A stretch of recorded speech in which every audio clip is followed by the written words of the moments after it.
Antes de começarmos, subscreva o nosso canal para se manter atualizado com o nosso conteúdo mais recente e envolvente.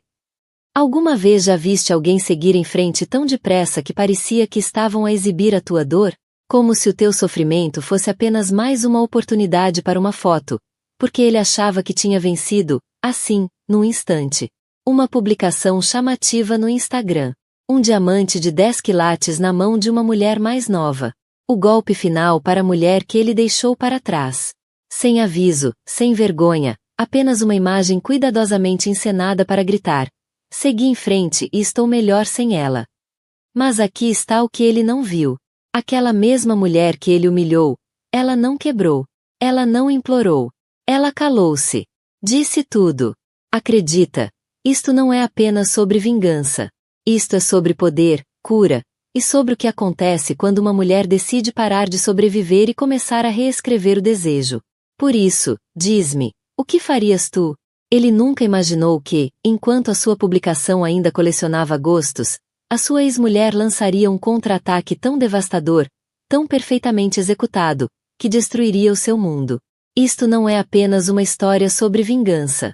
É sobre uma mulher a reclamar o seu poder, um bilionário silencioso com segredos próprios, e o dia em que uma única publicação nas redes sociais incendiou uma guerra que reduziria um império a cinzas e ergueria outro dos escombros. A terça-feira tinha começado como qualquer outra para Juliana Price. O aroma de café expresso acabado de fazer preenchia o seu apartamento minimalista em Capitol Hill, um contraste gritante com a prisão opulenta e vasta que outrora partilhara com Nathan Hale. A chuva batia furiosamente nas janelas do chão ao teto.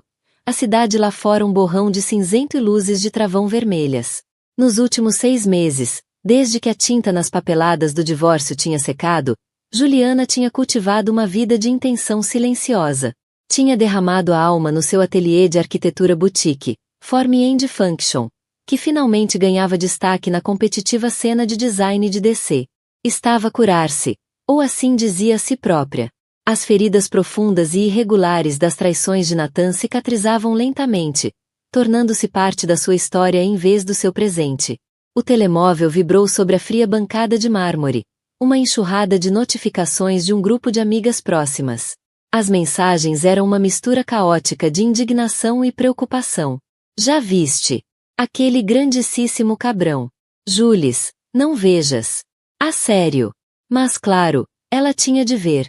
O polegar, como que com vontade própria, navegou até ao Instagram, até ao perfil que há muito tinha silenciado, mas que nunca teve coragem de bloquear. E lá estava. A publicação era uma obra-prima de crueldade narcisista, cuidadosamente elaborada para infligir a dor máxima. Era uma fotografia em plano aproximado, com iluminação profissional, da mão de uma mulher.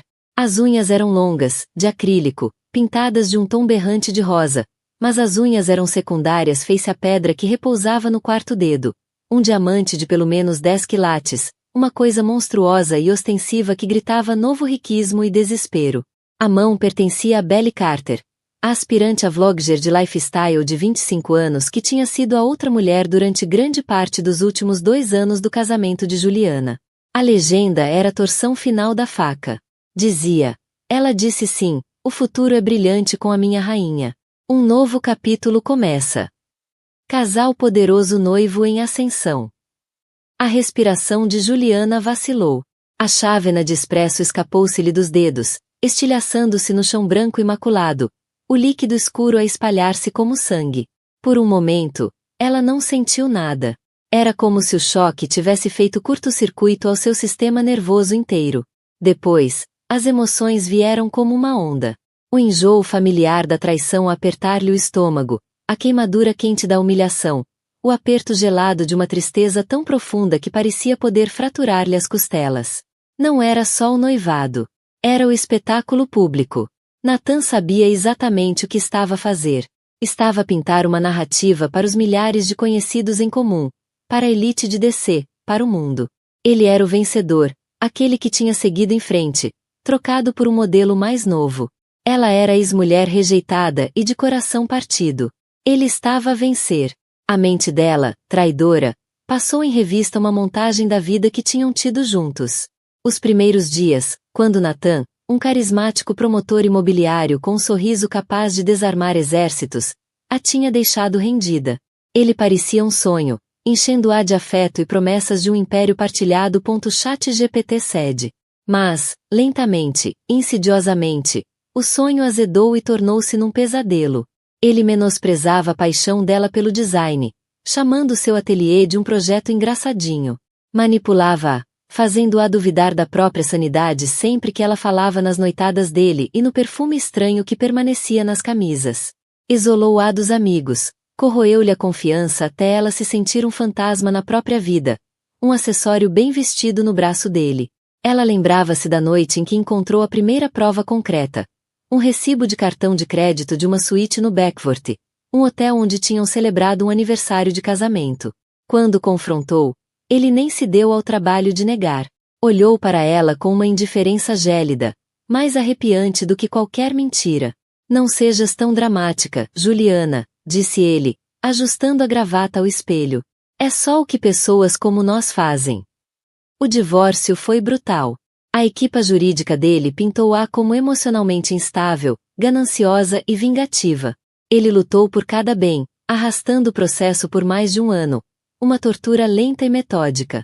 No fim, ela saiu com um acordo que era apenas uma fração do que lhe era devido, só para se ver livre dele. Queria paz. Queria desaparecer e recomeçar. E agora, com uma única publicação no Instagram, ele tentava destruir essa paz.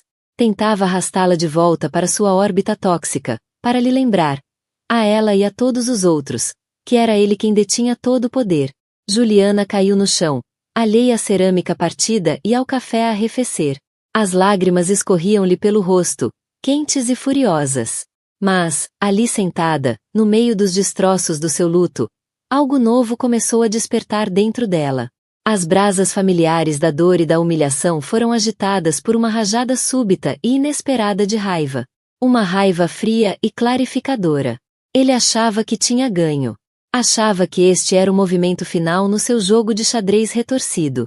Achava que ela era apenas um peão, um que podia sacrificar sem pestanejar.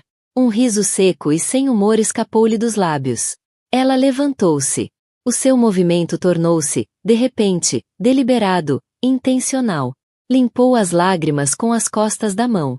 O reinado de Nathan Hale sobre a sua vida, as suas emoções, a sua narrativa, tinha terminado. Ele acabará de declarar guerra. E Juliana Price, uma mulher que ele subestimou gravemente, estava prestes a lançar uma contraofensiva que abalaria o mundo dourado dele até aos alicerces. Ele tinha começado um novo capítulo. Agora, ela também o faria. A primeira chamada de Juliana foi para Camille Rivera, mais do que apenas a sua melhor amiga. Camille era sócia de uma das firmas de advogados mais temidas de DC, uma mulher cuja mente era tão afiada quanto os fatos de designer que usava. Encontrarão-se uma hora depois num café discreto em Logan Circle, um lugar de madeira escura e tons abafados de velhos segredos. Vi, disse Camille, a voz desprovida de piedade, substituída pelo pragmatismo firme que Juliana desesperadamente precisava.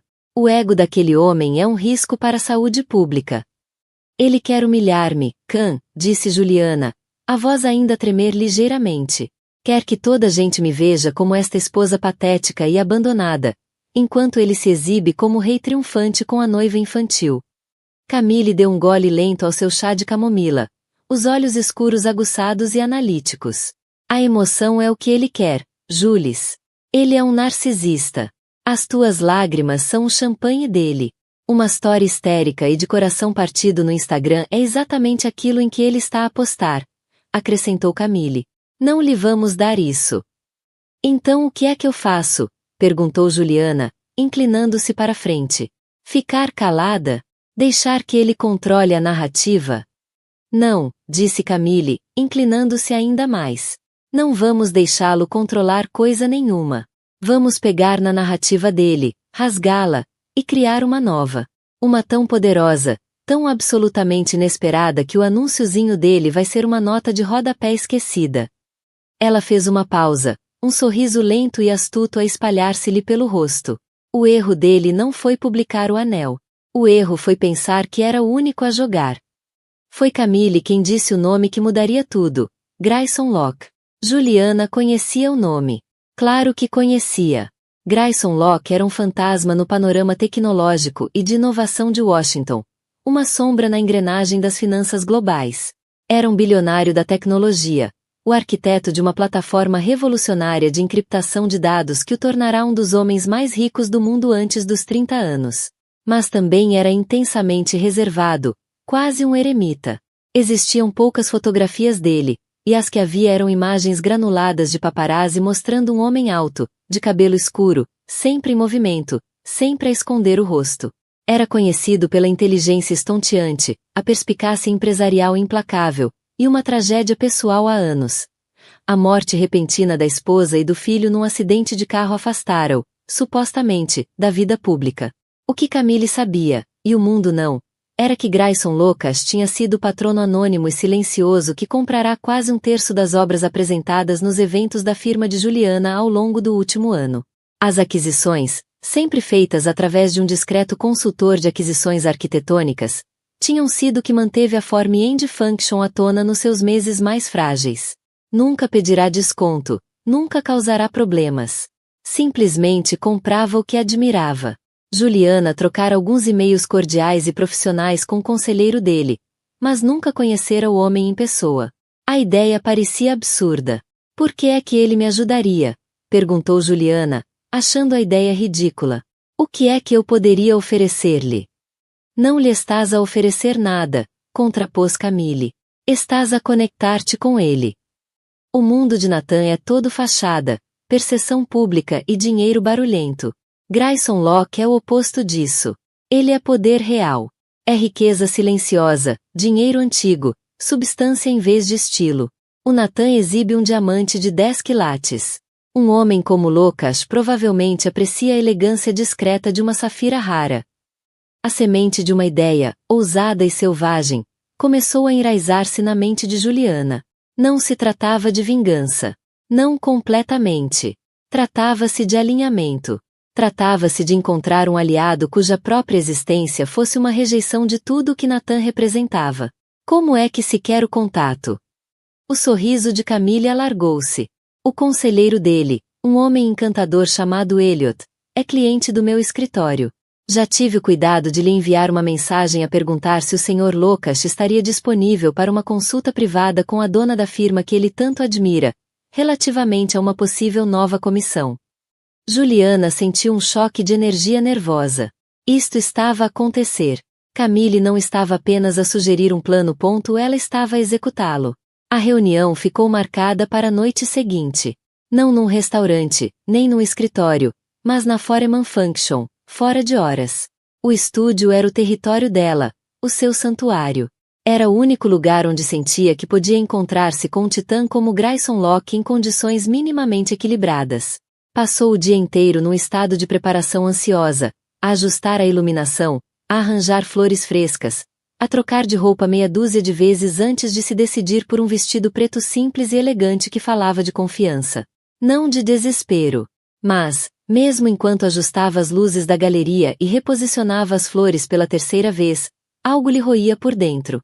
Nessa noite, muito depois do espaço estar pronto, sentou-se sozinha na borda do banco de cimento polido no centro do estúdio, com o telemóvel na mão, imóvel, e uma onda de dúvida atravessou-a silenciosamente. Aquilo não era sobre Grayson. Era sobre ela. Ela já tinha confiado antes. E olha onde isso a levou. E se estivesse prestes a entrar noutra ilusão? E se, mais uma vez, fosse apenas um meio para um fim no jogo de outra pessoa? O pensamento apertou-lhe o peito como um punho gelado.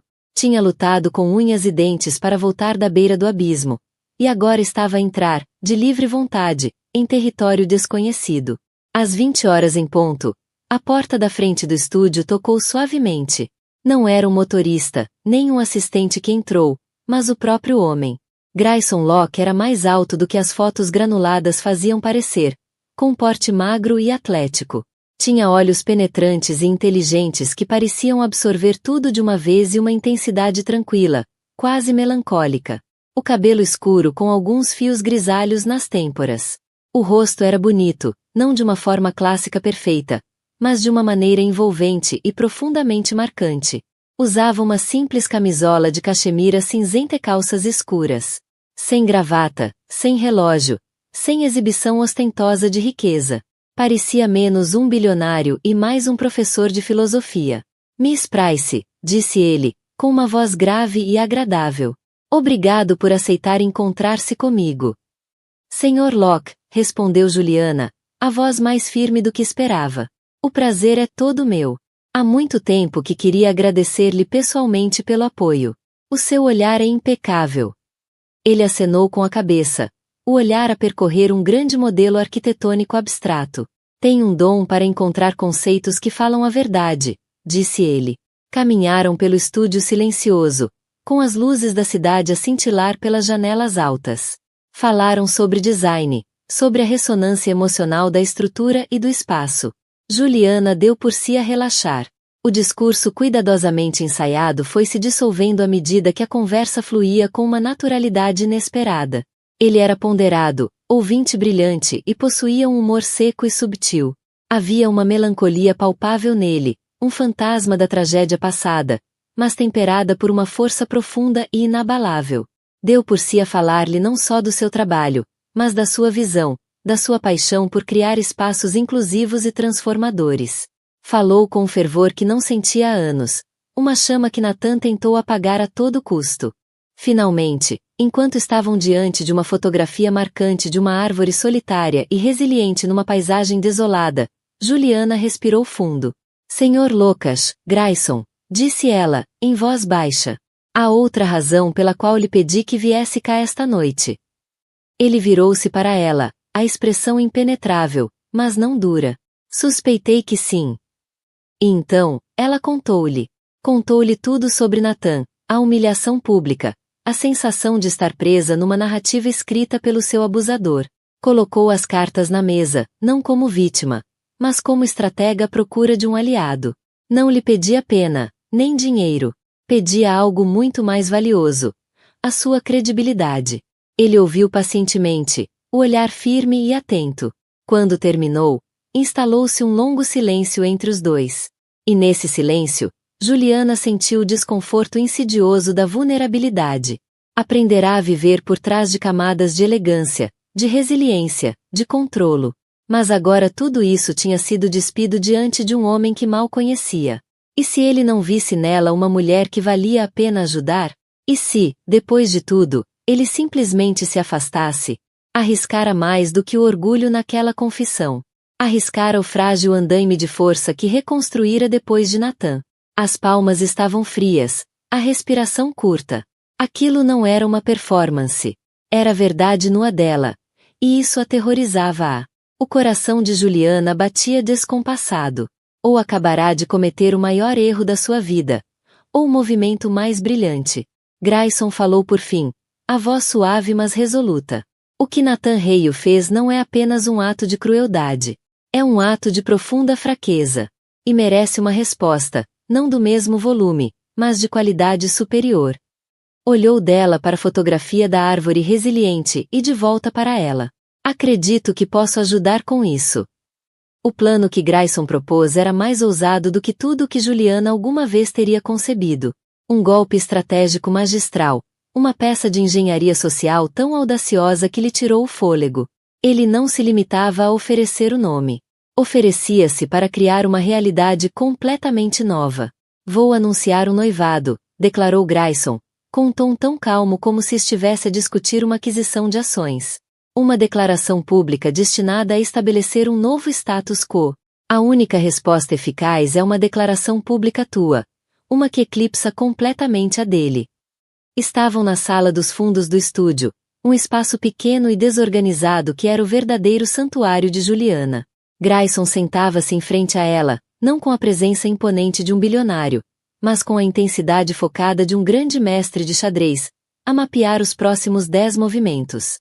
Queres que eu finja que estou noiva? Perguntou Juliana, as palavras aparecerem-lhe estranhas e absurdas na boca. Proponho uma aliança estratégica temporária, esclareceu ele. A escolha de palavras era deliberada, sem qualquer carga romântica. Um noivado fictício comigo. Juliana fitou-o, a tentar processar a audácia pura da sugestão. Contigo. Por que farias isso? Tu és uma das pessoas mais reservadas do mundo. Isto colocava-te diretamente no centro das atenções. Passaste uma década a evitar precisamente isso. Ele acenou com a cabeça. Exatamente, disse ele. Nathan lançou um desafio em praça pública. Se a ex-mulher desconhecida e de coração partido de repente fica noiva de um homem notoriamente inacessível, cria uma mudança de narrativa sísmica. Reformula toda a história. Ele deixa de ser o que deixou, para ser o que foi deixado para trás. A suposta vitória dele torna-se numa tentativa patética de salvar a face. Viu a hesitação nos olhos dela, o conflito interior a travar uma guerra. Juliana, disse ele, a voz suavizando-se. Entendo a tua relutância. Isto não é descer ao nível dele. É mudar por completo o tabuleiro do jogo. O anúncio dele foi barulhento, espalhafatoso, desesperado. O nosso será o oposto. Silencioso. Elegante. Inatacável. Vai ser uma aula de mestria em poder silencioso. Pensa nisto não como uma mentira, mas como uma peça de arte performativa, encenada no palco público. A lógica era impecável, quase bela na sua eficiência implacável. Mas era o homem a apresentá-la que começava a convencê-la. Nas poucas horas em que o conhecera, Grayson Locas mostrará-lhe mais respeito genuíno e camaradagem intelectual do que Nathan em 15 anos. Via-a não como objeto ou acessório, mas como igual. E por baixo do seu exterior reservado, ela pressentia uma experiência partilhada de traição. A dele, como revelou, vinha de um antigo sócio que tentará roubar-lhe a empresa. Uma ferida que claramente moldara sua obsessão por privacidade e lealdade. O que implicaria exatamente esta aliança? Perguntou ela, a voz quase um sussurro. Um único anúncio. Algumas aparições públicas cuidadosamente geridas. Uma frente unida durante um período limitado até que a narrativa seja redefinida. E Nathan Hale se torne irrelevante. E depois dissolvemos o acordo com a mesma discrição com que o iniciamos, explicou ele. Sem emoções confusas, uma parceria limpa e estratégica. Fez uma pausa, os olhos a encontrarem os dela. Mas só funciona se fores uma participante voluntária. Esta decisão tem de ser tua. Juliana pensou na cara de escárnio de Nathan, no anel ostensivo de Bel. Pensou nos anos em que foi levada a sentir-se pequena. A sua voz silenciada, o seu valor diminuído. Isto já não era apenas sobre vingança. Era sobre reivindicação, da sua história, da sua dignidade, do seu nome. E talvez, só talvez, este noivado falso com o enigmático bilionário fosse o primeiro passo rumo a uma ligação verdadeira, genuína, na qual já tinha deixado de acreditar há muito. Eu aceito, disse ela, com uma nova firmeza a endurecer-lhe a voz, mas com uma condição. Diz. Será nos meus termos, disse ela. O anúncio, o anel, a forma como nos apresentamos, será um reflexo de mim, deste estúdio, de substância, não de espetáculo. Um raro e genuíno sorriso tocou os lábios de Grayson. Não esperaria outra coisa. As 24 horas seguintes foram um turbilhão de atividade clandestina. A equipa de Grayson, um grupo pequeno e ferozmente leal de profissionais, moveu-se com uma eficiência silenciosa e impressionante. Uma equipa de segurança discreta, tão subtil que Juliana mal deu por eles, foi atribuída sua proteção. Uma especialista em relações públicas, uma mulher de cabelo prateado e olhos que nada perdiam, foi trazida de Londres para afinar os detalhes da narrativa. Mas a peça central do plano era o anel. Grayson insistiu que fosse perfeito. Não a levou a Tiffany's nem a Harry Winston. Em vez disso, marcou encontro com um joalheiro privado, um artesão idoso que trabalhava num estúdio poeirento e sem identificação no bairro histórico de Georgetown. Quero algo que reflita Miss Price, disse Grayson ao joalheiro. Algo com história, com alma. Não uma pedra que grite, mas uma que cante. O joalheiro trouxe uma bandeja de veludo. No centro, aninhado, estava um anel que fez Juliana ofegar. Era uma safira azul real, corte almofada, impecável, de cerca de 5 quilates, ladeada por 2 discretos diamantes corte esmeralda. A montagem era em platina vintage, intrincadamente detalhada, mas sem exageros. Era a coisa mais bonita que ela alguma vez vira. Era elegante, intemporal. poderosa. Era tudo o que o diamante de Natan não era. Pertenceu a uma princesa dinamarquesa nos anos 1920, explicou o joalheiro. Dizem que traz sabedoria e proteção a quem o usa. Quando Grayson deslizou o anel frio e pesado no dedo dela, um arrepio estranho e inesperado passou entre os dois. Por um breve instante, na luz tênue daquele estúdio, não parecia uma aliança estratégica. Parecia real. O anúncio foi agendado para essa noite, precisamente 4 horas após o post de Natan atingir o pico da viralidade. Sem comunicado de imprensa. Sem exclusivas para revistas de mexericos. Apenas uma única publicação no Instagram pessoal de Juliana. Uma conta que ela mantinha privada e raramente usava. A especialista de RP treinou-os para a foto. Tinha de ser íntima, mas não encenada. A ideia de Grayson era simples e brilhante. Estavam no apartamento de Juliana. As luzes da cidade a brilhar ao fundo. Ele pegava na mão dela, o anel de safira, de um azul profundo e hipnotizante contra a pele. A sua própria mão, forte e sem adornos, segurava dela com delicadeza. Era uma imagem de intimidade serena, de força partilhada. A foto foi tirada preto e branco, uma escolha que a elevou imediatamente, conferindo-lhe um ar artístico e intemporal. A legenda era a criação da própria Juliana. 3 palavras simples. Um novo capítulo. Às 21h07, com Grayson ao seu lado, Juliana Price respirou fundo e carregou em publicar. A contraofensiva digital tinha sido lançada. A internet não reagiu. Explodiu.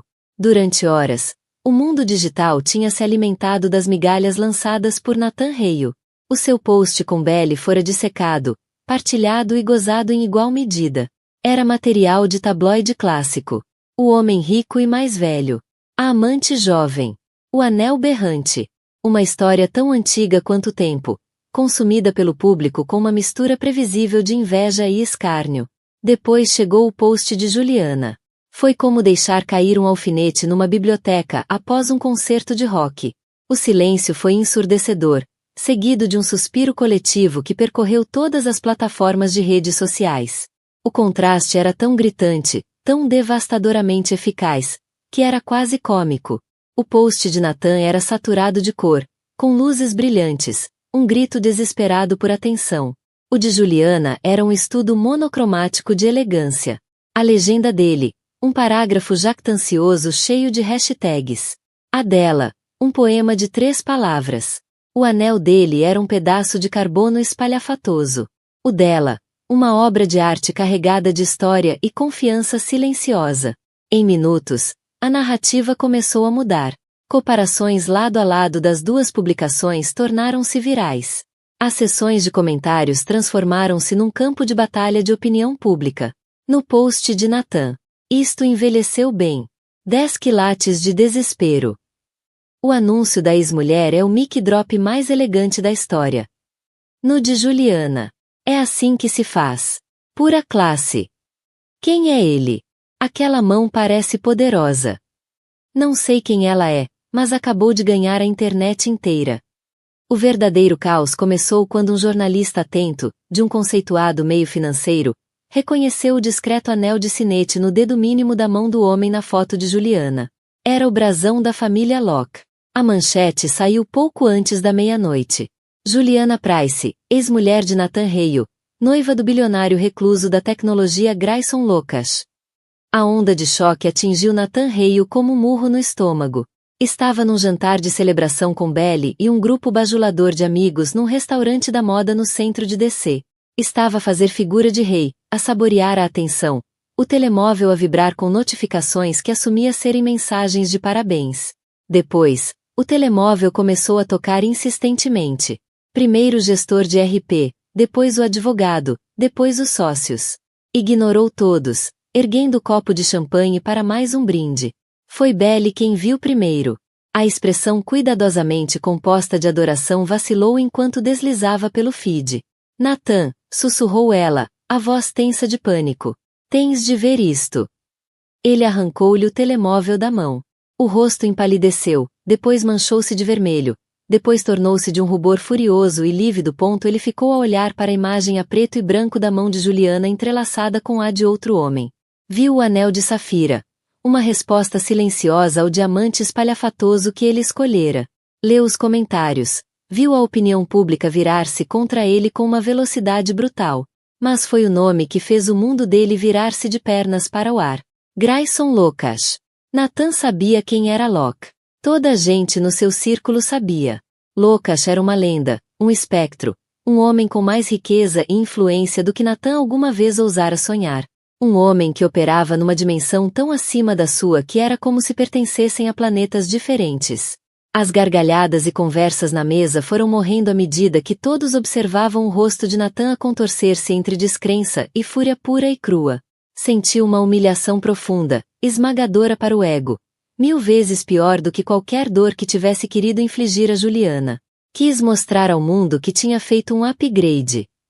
O mundo dizia-lhe agora que tinha sido ela. Ele tinha se feito passar por rei, só para ser revelado como bobo da corte. A sua vitória cuidadosamente encenada desmoronara-se em horas. Belle, por sua vez, enfrentava uma crise própria. Tinha apostado tudo em Nathan, acreditando que ele era o auge do sucesso. Suportou os olhares e os sussurros de ser a outra porque achava que era o bilhete para o topo. Agora, ao ver a reação pública, ao ler o nome Grayson Locke, Belle sentiu o estômago revirar-se. Não era a rainha de um casal poderoso. Era um acessório vulgar. E acabará de ser completamente ofuscada. O diamante no seu dedo passou a parecer-lhe pesado, barato e ordinário. As fissuras na sua relação com Nathan, que sempre estiveram sob a superfície, começaram a abrir-se em autênticos abismos. Para Juliana e Grayson, as consequências foram de outro tipo. Assistiram ao desenrolar da tempestade a partir do santuário silencioso do apartamento de cobertura de Grayson. Um espaço minimalista deslumbrante com vista sobre o rio Potomac. A especialista em RP, a mulher de cabelo prateado chamada Eleanor, atendeu calmamente chamadas de todos os grandes meios de comunicação do mundo, emitindo uma única declaração uniforme. O Sr. Locash e a Sra. Price estão muito felizes e pedem que a sua privacidade seja respeitada neste momento. O pedido de privacidade, claro, apenas alimentou o fascínio público. O noivado tornou-se a maior história do ano. Quem era Juliana Price? Como é que conquistou o coração do bilionário mais esquivo do mundo? A sua relação fictícia estava a ser escrita em tempo real por milhões de estranhos. E agora tinham de navegar juntos esta nova realidade. A primeira aparição pública aconteceu dias depois, num gala de beneficência para a National Gallery of Art. Mal saíram do carro, foram engolidos por um mar de câmaras a disparar flashes. Grayson, que evitara este tipo de cena durante anos, manteve a compostura. Colocou uma mão protetora na base das costas de Juliana, guiando-a pela confusão. Lá dentro, eram o centro de gravidade. Pessoas que antes olhavam através de Juliana agora disputavam apresentações. Nathan também estava lá, com Belle a tiracolo. Tentou aproximar-se, um sorriso predatório colado ao rosto. Mas a segurança de Grayson surgiu, formando uma barreira educada, mas impenetrável. Nathan ficou ali, impotente e furioso, enquanto Grayson se inclinava e sussurrava algo ao ouvido de Juliana. Algo que a fez rir. Um som genuíno e lindo que ecoou pela sala inteira, e selou a derrota de Nathan. A performance foi ao mesmo tempo eletrizante, aterradora, e surpreendentemente natural. As linhas entre aliança estratégica e algo mais real começavam a esbater-se. Ao lado de Grayson, Juliana não sentia que estava a fingir. Sentia que finalmente estava a tornar-se na mulher que sempre foi destinada a ser. Poderosa. Confiante. No controlo total da sua história. O jogo tinha mudado. Mas estava longe de ter terminado. Nathan Hale era um animal encurralado. E animais encurralados são os mais perigosos. A derrota não era um conceito que Nathan soubesse digerir. A humilhação, por outro lado, era combustível potente para sua obsessão vingativa. Ver Juliana, a mulher que descartara, no braço de um homem como Grayson Locash era uma ameaça existencial para o seu ego. Ele não conseguia aceitar. Tinha de destruir tudo. O primeiro passo. Encontrar podres. Contratou uma equipa de investigadores privados implacáveis, do tipo que operam nas sombras legais mais sujas da cidade. Quero tudo sobre o Locke, rosnou ele, a andar em círculos no escritório como um tigre enjaulado. Quero saber o que come ao pequeno almoço, com quem se deitou na faculdade, onde enterrou os corpos. Ninguém é assim tão limpo. Mas Grayson Locke não era apenas limpo. Era uma fortaleza. A sua vida inteira era um testamento à privacidade meticulosa e à segurança digital. Os investigadores embateram numa parede de dados encriptados, cláusulas de confidencialidade à prova de bala e uma equipa leal até ao osso. A equipa de segurança privada de Grayson, composta por antigos operacionais de inteligência, estava sempre 2 passos à frente. Interceptaram tentativas de suborno a um antigo funcionário. Detetaram uma tentativa de invasão aos servidores pessoais de Grayson. E deixaram claro, de forma subtil mas inequívoca, que estavam a pisar terreno perigosamente letal. Após 2 semanas e quase $400 mil gastos, o investigador principal ligou a Nathan com uma conclusão brutal.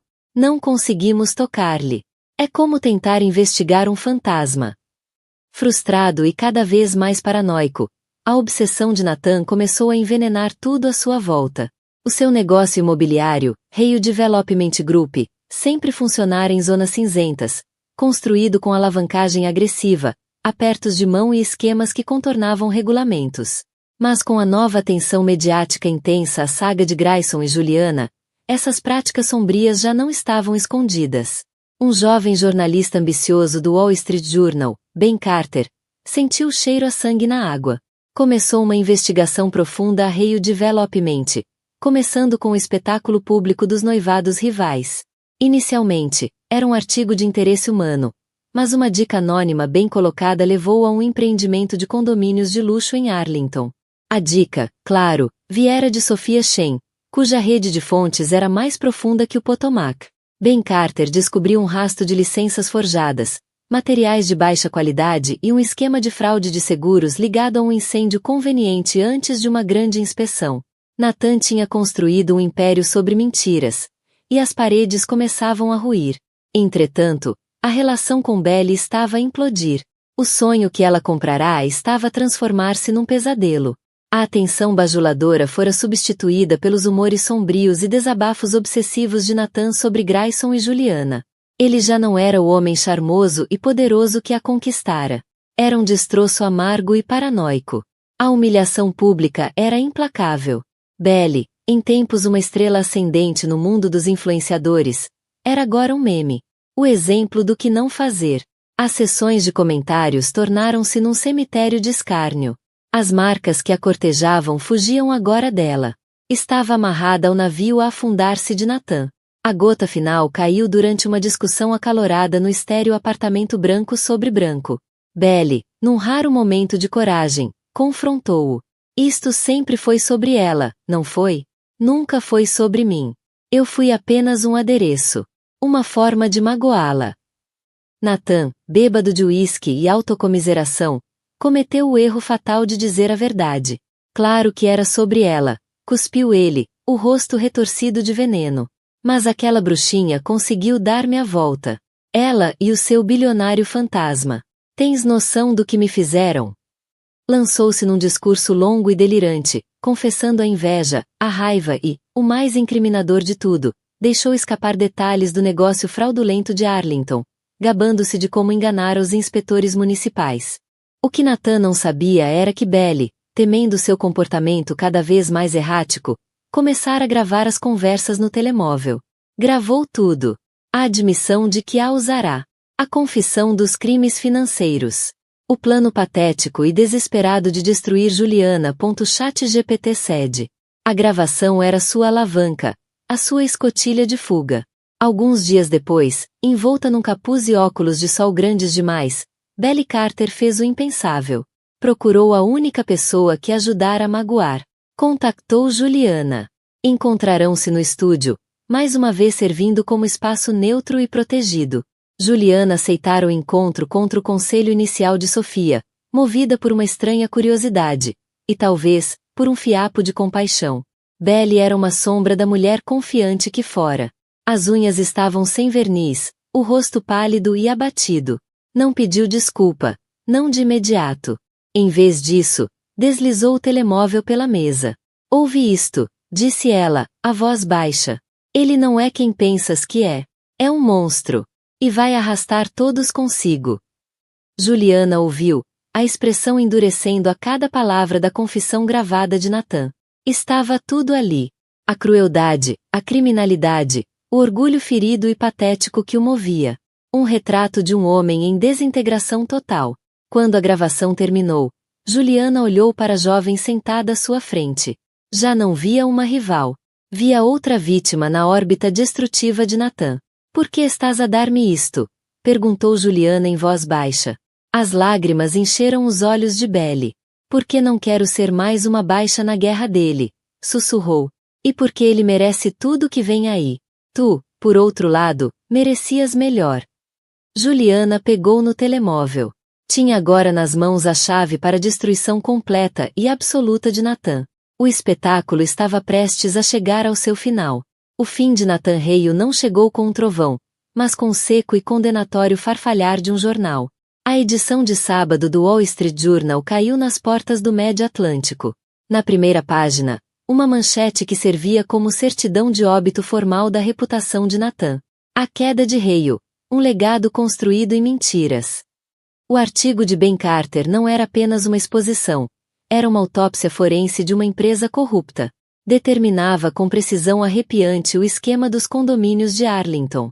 Os planos arquitetônicos forjados, as faturas de aço de alta qualidade que não correspondiam aos materiais baratos entregues, e a rede de empresas de fachada usadas para lavar o pagamento do seguro após o conveniente incêndio elétrico. O artigo era reforçado com depoimentos de ex-funcionários, moradores e denunciantes. Pintava não o retrato de um visionário ousado, mas de um predador imprudente cuja ganância pôs vidas em risco. Juliana viu o primeiro num tablet. Grayson entregou-lhe durante um pequeno almoço tranquilo no seu apartamento inundado de sol em Georgetown. O caos das últimas semanas tinha assentado numa calma estranhamente expectante. Enquanto lia, o café arrefecia. Cada facto meticulosamente documentado era uma validação. Uma pedra colocada sobre o túmulo do homem que a assombrara por tanto tempo. Não havia alegria nisso. Apenas um profundo e cansado senso de justiça. O mundo digital, que antes se alimentava de mexericos, virou-se com ferocidade para o escândalo corporativo. A narrativa mudou instantaneamente de fofoca de tabloide para crime financeiro. Em Wall Street, a reação foi fria e implacável. Na manhã de segunda-feira, o toque do sino de abertura soou como um prego final no caixão. As ações do Reio Development Group, já frágeis, não apenas caíram, evaporaram. Chamadas frenéticas inundaram as centralinas. Uma reunião de emergência do conselho foi convocada, mas era uma assembleia de fantasmas a vasculhar um cadáver. Ao meio-dia, investigadores federais foram vistos a entrar na sede da Reio com intimações. Às 15 horas, as ações foram oficialmente removidas da bolsa. Uma letra escarlate no mundo das altas finanças. Investidores que antes batiam nas costas de Natan nos clubes exclusivos agora tratavam o nome dele como se fosse contagioso. Um deles, um titã da indústria de cabelo prateado chamado Richard Belmont, mentor de Natan durante anos, fez ele próprio a chamada final de corte. Acabou, Natan. A voz de Richard era fria, sem qualquer vestígio de calor passado. Não foste apenas imprudente. Foste um idiota. Chamaste os holofotes para ti por causa de uma mulher, e queimaste o teu império inteiro. Estamos terminados. Essa traição, mais do que a perda financeira, foi a lâmina que se torceu fundo no estômago de Natan. Mas o verdadeiro checkmate ainda estava por ser jogado. Esse movimento pertencia a Sophia Shen. Ela marcou a reunião em território neutro, a sala de conferências envidraçada da sua firma, suspensa 40 andares acima da cidade. Natan chegou ladeado por 2 advogados caros. O rosto era uma máscara de desafio ensaiado, mas a tensão na mandíbula e as olheiras denunciavam a pressão. Ainda usava o fato de um rei, mas caía-lhe no corpo como o disfarce de um impostor. Miss Shen, começou ele, tentando o tom habitual de desdém. Se isto é sobre espremer mais uns trocos do acordo de divórcio, está a perder o seu tempo. Como já deve ter lido, a minha liquidez está temporariamente comprometida. Sophia sorriu, um lento e predador curvar dos lábios. Não respondeu de imediato. Deixou o silêncio arrastar-se, forçando-o a ferver naquele ambiente estéril e climatizado. Isto não é sobre uns trocos, Nathan, disse finalmente, a voz suave mas com o peso do ferro. Isto é sobre uma prestação de contas total e completa. Deslizou uma cópia do artigo do Wall Street Journal pelo enorme tampo de mogno. O procurador está a construir um caso bastante convincente com base nisto. Licenças forjadas. Fraude de seguros. Tudo isto acarreta penas de prisão significativas. O advogado de Nathan, um homem de voz trovejante, interveio. O meu cliente não tem comentário oficial. Isso é especulação jornalística sem fundamento. Sem fundamento. Sofia arqueou uma sobrancelha. Inclinou-se para frente e colocou um pequeno gravador digital sobre a mesa. Com um clique, a sala encheu-se com a voz do próprio Nathan, espessa de escocês e fúria. Claro que era por causa dela. Aquela cabra conseguiu enganar-me. Tens noção do que me fizeram? Nathan congelou. O sangue desapareceu do rosto, deixando uma palidez doentia. Os advogados olharam para o gravador como se fosse uma víbora venenosa.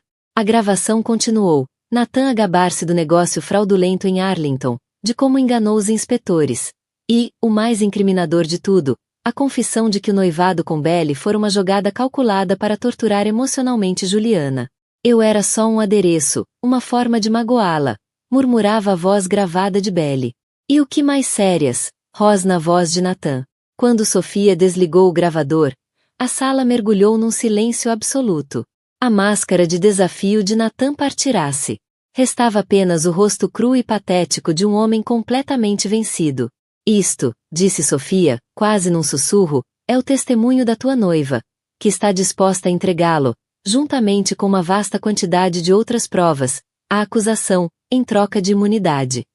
Esta gravação torna o caso do procurador à prova de bala.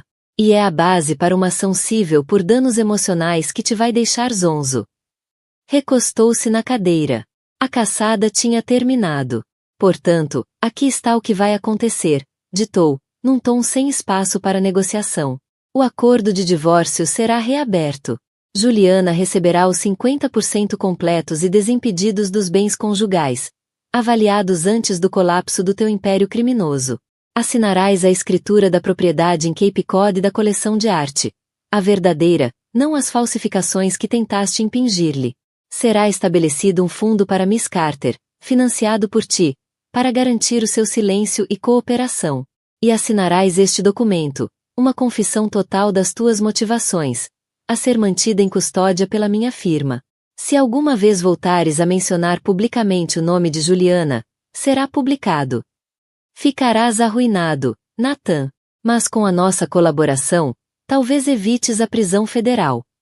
Os advogados, vendo que não restavam jogadas no tabuleiro, começaram imediatamente a aconselhá-lo a aceitar. Nathan ficou ali, encolhido no seu fato caro. Um rei sem reino. Uma voz sem rugido. Pegou na caneta, a mão a tremer, e assinou o fim do seu mundo. Enquanto o mundo de Nathan desmoronava, o de Juliana florescia. A aliança estratégica com Grayson tinha se transformado, discretamente, organicamente, na relação mais profunda da sua vida. A performance terminara. Mas a ligação que forjara era real. Passaram semanas numa bolha que criaram juntos, descobrindo quem eram por trás das fachadas públicas. Houve uma tarde com neve junto ao Potomac, onde ele falou pela primeira vez sobre a falecida esposa, não com dor esmagadora, mas com uma nostalgia eterna, admitindo que Juliana era a primeira pessoa que o fazia sentir o futuro, e não apenas lembrar o passado. Houve uma noite na cozinha dele, onde o formidável bilionário lhe cozinhou massa, desajeitado, mas genuíno, um gesto doméstico mais íntimo do que qualquer espetáculo grandioso. Ele, por sua vez, apaixonou-se pelo fogo dela. Observava-a na galeria, o rosto iluminado pela paixão enquanto falava com o artista ou negociava com o colecionador, e via a mulher brilhante e resiliente que Nathan tentou, e falhou, destruir. Meses depois, com o inverno a derreter na promessa de uma primavera em Washington, estavam juntos no centro da galeria após o fecho. O estúdio estava calmo, a arte nas paredes banhada pelo brilho etéreo da cidade ao anoitecer. Juliana acabará de fechar uma venda importante, solidificando a reputação do estúdio, e a sua própria, como uma força formidável no mundo da arte. Um sentimento de paz, profundo e conquistado, instalou-se sobre ela. Está mesmo acabado, disse, a voz cheia de admiração tranquila enquanto observava as luzes da cidade a começar a brilhar. Para ele, é um fim, disse Grayson, a voz uma presença quente ao lado dela. Pegou-lhe na mão. A que ainda usava o anel de safira que começara tudo. Para nós, espero que seja apenas o começo. Virou-se para ela, o olhar direto, carregado de uma emoção que lhe prendeu a respiração. Juliana Price, começou ele, a voz imbuída de uma sinceridade profunda que lhe vibrou por dentro. Tudo isto começou como uma estratégia, uma performance pública. Mas algures no brilho das câmaras e nos momentos silenciosos entre elas, tornou-se na coisa mais verdadeira e importante da minha vida. Tu trouxeste-me de volta de um longo exílio cinzento e mostraste-me o que é viver de verdade. Já não estou a fingir. Para surpresa dela, ele ajoelhou-se. Não com o floreado teatral, mas com a reverência humilde e sincera de um homem a pôr a alma no sobre-chão sagrado. Ele olhou para ela. O poderoso e recluso Grayson Locke, completamente vulnerável. Amo-te. Não a ideia de ti. Não a mulher que me ajudou num jogo estratégico. Isso. A tua força. A tua paixão. O teu coração. Dás-me a incrível honra de transformar este novo capítulo na nossa história para sempre.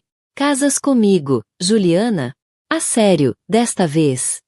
Lágrimas, não de dor ou tristeza, mas de pura, genuína alegria, escorreram pelo rosto dela. Olhou para aquele homem extraordinário. O seu aliado, o seu parceiro, o seu melhor amigo, o seu amor. Tinha começado esta jornada apenas a tentar sobreviver, a recuperar a sua própria história. Nunca sonhara que a levaria até aqui. Sim, sussurrou ela, a voz embargada pela emoção, enquanto se ajoelhava ao lado dele. Sim, 1000 vezes sim. O epílogo patético de Nathan Hale desenrolava-se numa espelunca apertada e miserável num canto esquecido do Queens. O ar estava carregado com o cheiro de comida fria e arrependimento. Estava por fazer a barba. Os fatos impecáveis de outrora tinham sido substituídos por calças de fato de treino manchadas. Deslizava pelo ecrã de um telemóvel barato com visor rachado. Um alerta noticioso de uma revista cor-de-rosa surgiu.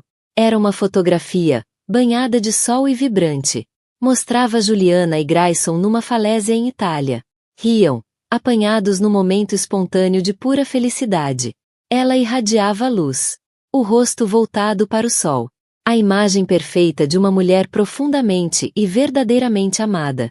A manchete dizia: um casamento íntimo e sereno, por dentro da cerimônia privada de Juliana Price e o bilionário Grayson Locke em Itália. Nathan ficou a olhar para a imagem. Um portal para um universo do qual estava permanentemente banido. Viu o amor genuíno nos olhos de Grayson enquanto olhava para Juliana. Um olhar de adoração que o próprio Nathan apenas fora capaz de fingir. Nesse momento esmagador, os últimos vestígios da sua ilusão narcisista ruíram. Ele não tinha apenas perdido. Tinha sido apagado. Publicou o anel da amante para o mundo ver. E, com esse único ato arrogante de crueldade, não só perdeu o seu reino. Entregou pessoalmente à ex-mulher um bem infinitamente maior. Um reino construído não sobre mentiras e betão, mas sobre amor, resiliência e uma felicidade que ele agora só podia observar das ruínas desoladas da própria vida. Então, qual é a verdadeira lição da história de Juliana? É um lembrete poderoso de que a vingança definitiva não é ruidosa, raivosa ou destrutiva. É sucesso. É graça. É construir uma vida tão cheia e bela que a pessoa que te magoou se torna num fantasma irrelevante do teu passado. Juliana não se vingou. Ela superou. Ela superou.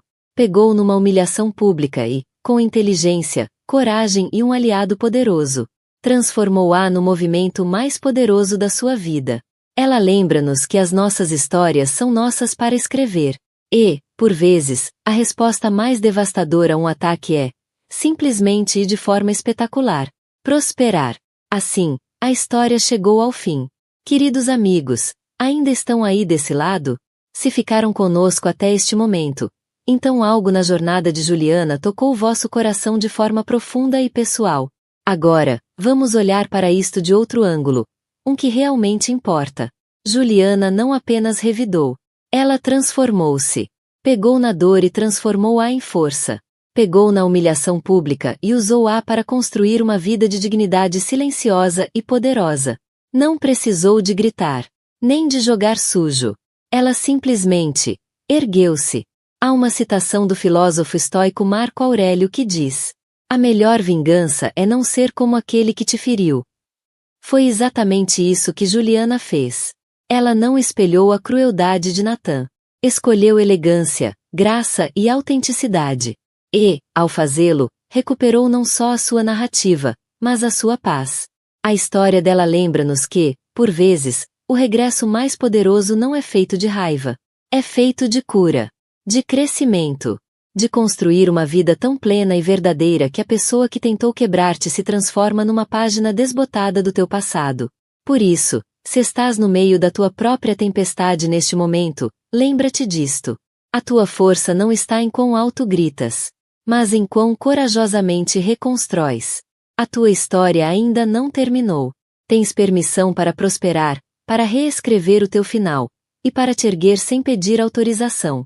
E se esta história despertou algo em ti, mesmo que só um pouco, diz-nos com gosto, partilha com alguém que precise de ouvir isto. E subscreve o canal para mais histórias que não só entretêm, mas que realmente significam algo. Tu não estás sozinho. Antes de começarmos, subscreva o nosso canal para se manter atualizado com o nosso conteúdo mais recente e envolvente. Durante 10 anos, Isabella Thorne desempenhou o seu papel na perfeição. A graciosa esposa silenciosa de um titã da indústria. O mundo via-a como um belo acessório, uma peça elegante da coleção de um bilionário, facilmente substituível. Por isso, quando seu marido Marcos escolheu a gala mais cintilante da cidade para exibir a sua jovem amante, acreditou estar a finalizar o apagamento silencioso de Isabella. Imaginou a sua esposa grávida em casa, derrotada e destroçada. Estava enganado. O verdadeiro espetáculo da noite não foi o seu caso escandaloso. Foi a chegada dela, radiante, composta, de braço dado com um CEO recluso cujo poder podia arrasar impérios. Isabella Thorne não veio para chorar. Veio para cobrar. O ar no grande salão do Metropolitan Museum of Art estava espesso com cheiro a dinheiro e lírios. Era a gala anual dos benfeitores, o indiscutível auge do calendário social da cidade de Nova York, um lugar onde se ostentavam fortunas, se forjavam alianças e se podiam construir ou arruinar reputações entre a sopa e o salmão. Esta noite o ar crepitava com uma energia particular e, no seu epicentro, estava Marcos Thorne. Marcos era um homem esculpido pela ambição. Não vinha de dinheiro antigo. Era algo muito mais feroz. Subiu à força desde as ruas ásperas do Queens, com os nós dos dedos em carne viva e a sua determinação forjada no fogo da inveja. Agora, com 42 anos, era CEO e fundador da Thorne Industries, um vasto império logístico global que construiu com uma combinação de previsão de mercado quase sobrenatural e uma implacabilidade lendária. Era bonito de forma severa, com traços angulares acentuados, olhos da cor do aço e cabelo escuro que começava a ceder a uma recessão distinta nas têmporas. Esta noite usava um smoking Tom Ford feito por medida e, no pulso, brilhava um PC Philippe Grandmaster Chime, um relógio mais caro do que a casa onde crescerá. Mas não era o fato nem o relógio que faziam murmurar a sala. Era a mulher agarrada ao seu braço. Chamava-se Katarina Rostova. Tinha 23 anos, era modelo, com olhos como massa crua, pernas impossivelmente longas e uma nuvem de cabelo louro que parecia captar a luz de cada cristal nos candelabros por cima. Estava vertida num vestido carmesim que deixava pouco à imaginação, uma faixa escarlate contra o mar monocromático de trajes de gala. Olhava para Marcos com uma adoração tão descarada quanto pública. Não estavam apenas a comparecer juntos. Eram uma declaração. Cada gargalhada partilhada, cada toque possessivo da sua mão na parte inferior das costas dela era um comunicado de imprensa meticulosamente encenado. Que descaramento, murmurou Beatrice Vanderbilt, uma dama da alta sociedade, cujo sangue era tão azul que era praticamente índigo, abanando-se com o programa. A esposa dele está grávida de 6 meses, pelo amor de Deus. O seu acompanhante, um herdeiro bancário chamado Philip Sterling, deu um gole lento no champanhe. O bebê é provavelmente a razão disto. Indicou com um copo. Força uma crise. Ele quer sair, mas quer ser o dono da narrativa. A narrativa, no mundo deles, era tudo. Era mais valiosa do que opções de ações, mais poderosa do que um lugar no conselho. E Marcus Thorne era o mestre da narrativa. Estava a tecer uma história de um homem vital e poderoso, acorrentado a um casamento frio e sem inspiração, agora finalmente liberto para abraçar um amor apaixonado e vibrante. Era um clássico, e ele estava a representá-lo até ao fim. Movia-se pela sala como um tubarão. Catarina, um belo peixe-raia ao seu lado. Cumprimentava um senador aqui, um magnata da tecnologia ali. A sua voz um barítono confiante que cortava o murmúrio educado. Apresentava Catarina não como uma aventura, mas como uma presença fixa, o futuro, a nova senhora Thorne. Tudo no seu gesto insinuava isso. As pessoas sorriam. Apertavam-lhe a mão. Diziam a Catarina que estava linda, mas os olhos brilhavam como os de abutres. Farejavam sangue. Um divórcio desastroso e de alto perfil era o melhor espetáculo de Manhattan. Marcos sentia os olhares, os sussurros. Saboreava-os. Faziam parte do plano. Tinha oferecido a sua esposa Isabela uma saída. Uma saída silenciosa e digna, com um acordo tão vasto que beirava o insulto. Aceita o dinheiro, aceita uma moradia no Upper East Side e desaparece. Esperava que ela desabasse. Isabela era gentil. Essa era a palavra mais generosa. Era fruto de dinheiro antigo, do tipo silencioso e decadente. Do tipo que tinha nome e linhagem, mas que já perderá os dentes para defender a sua fortuna. A sua família, os Dvits, tinham sido proeminentes há um século. Agora, o nome era apenas um sussurro no cabeçalho de algumas fundações caritativas empoeiradas. O casamento deles, há 10 anos, tinha sido uma fusão perfeita. O poder bruto e dinheiro novo dele pela linhagem e acesso social dela. Tinha sido a esposa perfeita, elegante, composta, nunca questionava suas noites fora, nunca desafiava sua autoridade. Decorava as casas, organizava os jantares dele e usava o apelido como um vestido de alta costura. Ele confundira o seu silêncio com fraqueza, a sua graça com fragilidade. ChatGPT Said. Quando ela anunciou entre lágrimas a sua gravidez há 4 meses, depois de anos a tentar, ele não sentiu alegria, mas sim o estalar frio e duro de uma armadilha. Um filho complicava o seu plano de 5 anos. Um filho, especialmente um rapaz, seria uma ligação permanente, uma reivindicação sobre o império pelo qual ele tinha sangrado. Por isso, ele fez cair o martelo. Contou-lhe sobre Catarina. Disse-lhe que o casamento era um acordo comercial que tinha chegado ao fim. Disse-lhe para assinar os papéis. Esperava lágrimas, histeria, um apelo patético. O que obteve foi um silêncio gelado. Ela limitou-se a olhá-lo, com os olhos azul pálido indecifráveis, e disse: "Entendo." Depois retirou-se para a cobertura de 10.000 pés quadrados, tornando-se um fantasma na sua própria casa. Ele assumiu que ela estava a desmoronar, a consultar o pai fraco de vontade, a preparar-se para a rendição inevitável. A sua ausência esta noite era sua bandeira branca. "Marcos, querido." Uma voz ronronou. Era Cassandra Blair, uma colunista de mexericos cujo texto era mais afiado que o bisturi de um cirurgião. "Estás com ótimo aspecto. E esta deve ser a Catarina, querida. Essa cor é divina em ti, Cassandra", disse Marcos com um sorriso de predador. "Que bom ver-te. A Catarina é uma grande amiga." Os olhos de Cassandra cintilaram com malícia. "Uma grande amiga, claro. Diz-me, Marcos, como está a Isabela? Ficamos todos tão desapontados por não a ver esta noite. Estamos todos tão entusiasmados com o bebê." Foi um golpe direto, e ambos sabiam disso. O sorriso de Marcos não vacilou. Estava prestes a afastar Catarina quando um súbito silêncio caiu sobre a entrada do salão de baile. Não foi um silêncio dramático, mas uma cessação gradual do ruído, uma onda de quietude que começou no grande arco e se espalhou como geada a rastejar por um vidro de janela. Cabeças viraram-se. Conversas terminaram a meio das frases.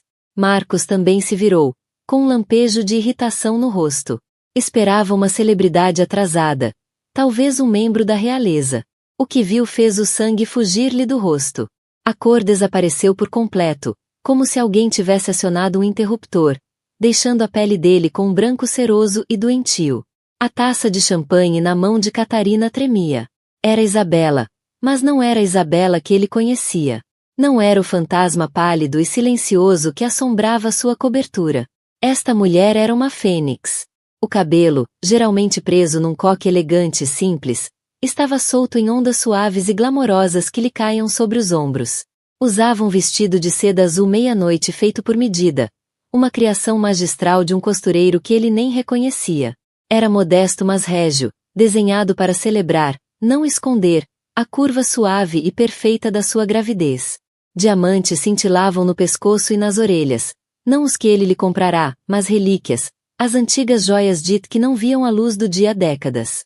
Brilhavam com um fogo que parecia zombar do brilho ostensivo do seu próprio mundo. Ela estava radiante, bela e absolutamente serena. Mas o verdadeiro golpe de mestre, o detalhe que sugou todo o ar dos pulmões de Marcus Thorne, era o homem cujo braço ela segurava.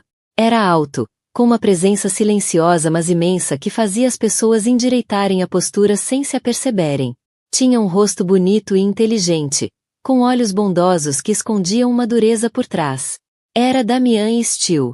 O Damian Steele, CEO da Aegis Global, uma firma de capital privado tão poderosa e discreta que era conhecida no mundo financeiro como o Fantasma. A Aegis Global não apenas adquiria empresas, absorvia-as, reformulava mercados e derrubava reis corporativos com precisão aterradora. O próprio Steele era um recluso, um homem que raramente comparecia a eventos sociais e cuja fotografia quase nunca aparecia na imprensa. Era o único homem naquela sala cujo poder e fortuna podiam eclipsar os de Marcus. Era um criador e destruidor de reis, e estava a olhar para Marcus do outro lado da sala com uma expressão calma, protetora e totalmente desdenhosa. Quando Isabela encontrou o olhar do marido, um pequeno sorriso conhecedor surgiu nos seus lábios. Não era um sorriso de raiva nem de dor. Era o sorriso de uma rainha que acabará de mover a torre para a posição certa. Olhou o adversário do outro lado do tabuleiro e sussurrou: cheque. Marcus Thorne, o mestre da narrativa, o homem que construiu um império a prever todos os desfechos, ficou imóvel. Pela primeira vez na vida, não fazia ideia do que estava a acontecer. A sua história cuidadosamente construída, a execução pública do seu casamento, acabará de ser sequestrada. O seu rosto pálido era uma máscara de choque e de horror visceral crescente. Os sussurros na sala explodiram em clamor. O jogo tinha mudado, e ele já não estava no controlo. A distância entre a entrada do salão e a posição de Marcus junto ao bar principal era talvez de 30 metros. Para Marcus, parecia 1 quilômetro de terra queimada. Todos os olhos na sala saltavam entre ele e o casal que se aproximava, um suspiro coletivo e silencioso pairando no ar. Sentiu o aperto de Catarina intensificar-se no seu braço, as unhas a cravarem-se na lã fina do smoking. O seu rosto, normalmente uma máscara de beleza confiante, estava agora pálido e contraído pela confusão e pelo medo. Era um adereço, e a sua estrela acabará de ser espetacularmente ofuscada. Isabela movia-se com uma calma sobrenatural. Era o olho do furacão que acabará de criar. Não apressava os passos, eram medidos e graciosos, enquanto atravessava o mar subitamente dividido da elite nova-iorquina. Damian Steele era o acompanhante perfeito, a mão repousando suavemente sobre a dela, a sua presença um escudo silencioso e impenetrável. Acenava quase imperceptivelmente algumas caras conhecidas, um bilionário da tecnologia aqui, um diplomata estrangeiro ali, mas o seu foco nunca se desviava da mulher ao seu lado. Não estavam apenas a chegar, estavam a fazer uma marcha real. À medida que se aproximavam, o choque de Marcus começou a fermentar numa raiva quente e espessa. Como ousava ela? Como ousava aquela mulher tímida e apagada, que ele decidirá descartar, orquestrar uma humilhação pública destas? E onde, pelo amor de Deus, tinha ela encontrado Damian Steele? O homem era um mito. Marcus tentava marcar uma reunião com ele há anos. Sem sucesso. A firma de Steele, a Aegis, era o santo graal dos predadores corporativos e dos titãs. Uma caixa negra de imenso capital e influência. Vê-lo ao lado de Isabela era como ver um leão a ser conduzido por uma ovelha. Ou assim ele pensava. Pararam a poucos passos dele. O silêncio agora era absoluto. O quarteto de cordas no canto hesitou com os arcos suspensos sobre os instrumentos. Marcos, disse Isabela, a voz clara e firme. Não tinha a fragilidade chorosa a que ele estava habituado. Era como um sino de prata perfeitamente afinado, ressonante e puro. Esperava ver-te aqui. Eu não perderia esta gala por nada. Os olhos dela pousaram em Catarina, um olhar que não era hostil, mas simplesmente desdenhoso. Era o olhar que se dá a um móvel mal colocado num corredor. Nesse único olhar fugaz, ela retirou a Catarina o poder, a juventude, a beleza, tornando-a absolutamente insignificante. Catarina estremeceu visivelmente e recuou meio passo atrás de Marcos. Marcos encontrou a voz, forçando-a a sair por uma garganta apertada. Isabela, o que é isto? O que estás aqui a fazer? A participar num evento de beneficência que coorganizo há 5 anos, respondeu ela com fluidez, um leve tom de surpresa, como se a pergunta fosse absurda. E a pôr a conversa em dia com um velho amigo. Conheces o Damian Steele, não conheces? Damian estendeu a mão. Não era um pedido. Era uma ordem. Marcos, em piloto automático, apertou-a. O aperto de Steele era firme, seco e breve. Torne, disse Steele, a voz um barítono baixo e uniforme. Não havia calor nela. Apenas um reconhecimento neutro e plano. Não estava a cumprimentar um igual. Estava a reconhecer um obstáculo. Steele, conseguiu dizer Marcos, a mente em turbilhão, tentando processar os dados impossíveis diante de si. Um velho amigo. Os amigos de Isabela eram as esposas ocas dos seus sócios e algumas relíquias dos tempos de debutante. Damian Steele não estava nessa lista. Isto era um movimento calculado.